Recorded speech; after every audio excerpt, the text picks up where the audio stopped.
Pada zaman dahulu kala, hiduplah seorang ibu dengan anak perempuannya yang bernama Darmi. Ayah Darmi sudah meninggal saat Darmi masih kecil. Dahulu mereka hidup berkecukupan. Namun setelah ayahnya meninggal, ibu Darmi harus bekerja keras di ladang demi hidup mereka. Karena setiap hari bekerja di ladang, kulit ibu Darmi kian menjadi gelap. Berat tubuhnya juga menyusut. Semua dilakukan demi Darmi, putri satu-satunya.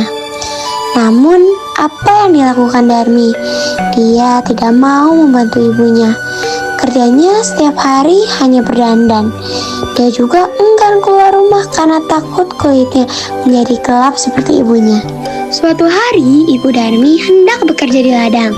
Ia akan bekerja sampai sore, karena musim panen sudah tiba. Ibu Darmi berkata pada Darmi, Darmi, bisakah kamu memasak hari ini? Ibu tidak bisa pulang siang karena harus menyelesaikan panen. Kalau sudah masak, tolong antar ke ladang untuk ibu ya nak. Tidak mau bu, nanti rambutku bau tungku. Aku kan habis keramas, dan kalau aku ke ladang, kulitku jadi hitam.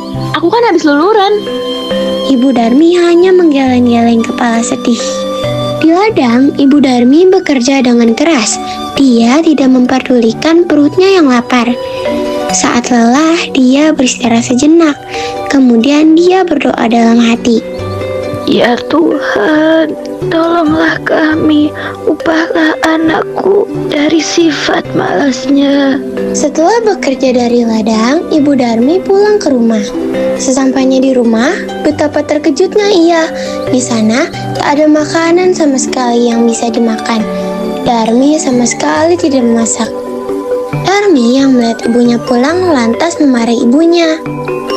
Ibu ini dari tadi kemana saja sih? Dari tadi di rumah tidak ada makanan. Aku kan lapar. Darmi, tadi kan ibu sudah menyuruhmu untuk memasak nak. Aku tidak mau bu. Dengan kemarahannya, Darmi meninggalkan ibunya yang lelah dan kelaparan. Keesokan harinya, Ibu Darmi sudah bersiap dengan hasil panennya untuk dijual ke pasar. Darmi, ikutlah ibu ke pasar nak. Ibu membutuhkanmu untuk membawa hasil ladang kita. Gak mau bu, nanti kulitku kotor. Apalagi pasar kan becek dan bau. Aku gak bisa membayangkan kulitku yang bersih ini ikutan kotor.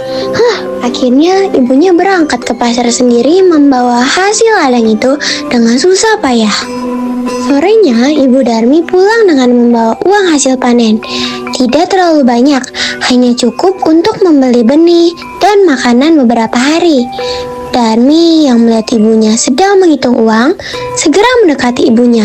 Bu, beraku habis. Tolong belikan dong bu. Iya, besok ibu belikan. Tapi kamu harus ikut supaya ibu tidak salah beli. Akhirnya dengan terpaksa Darmi ikut ibunya pergi ke pasar. Tetapi Darmi berbisik kepada ibunya. Bu, nanti kita jalannya jangan berdampingan ya. Ibu di belakangku saja. Kenapa Darmi? Pokoknya ibu jalan saja di belakangku. Darmi sebenarnya malu berjalan dengan ibunya yang berantakan dan wajah yang tak terawat. Tiba-tiba di tengah jalan mereka bertemu dengan teman Darmi. Hai Darmi, kamu ingin pergi kemana? Aku mau ke pasar. Teman Darmi kemudian melihat ibu Darmi dengan pandangan bertanya. Ya siapa Darmi? Ibumu ya?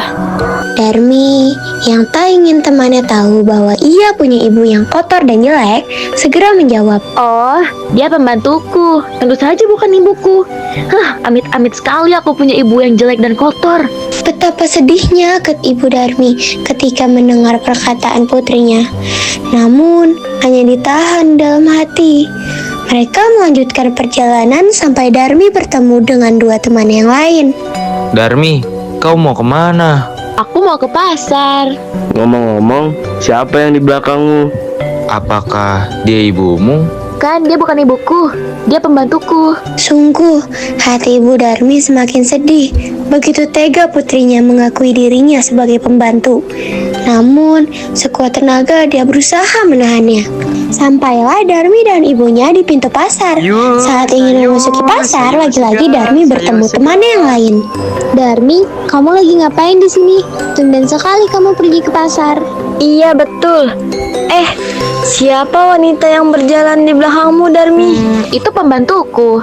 Ibu Darmi tak kuasa menahan air matanya. Ia sudah tak tahan lagi. Maka dia pun berdoa di dalam hati. Ya Tuhan, hamba sudah tidak kuat dengan sikap anak hamba. Tolong kiranya Tuhan menghukumnya agar dia jera.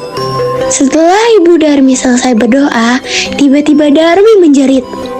Ampun, Bu, ampun. Darmi tidak akan mengulanginya lagi, Bu. Sedikit demi sedikit, Darmi menjadi batu. Ibu Darmi menangis pilu. Maafkan ibu, nak.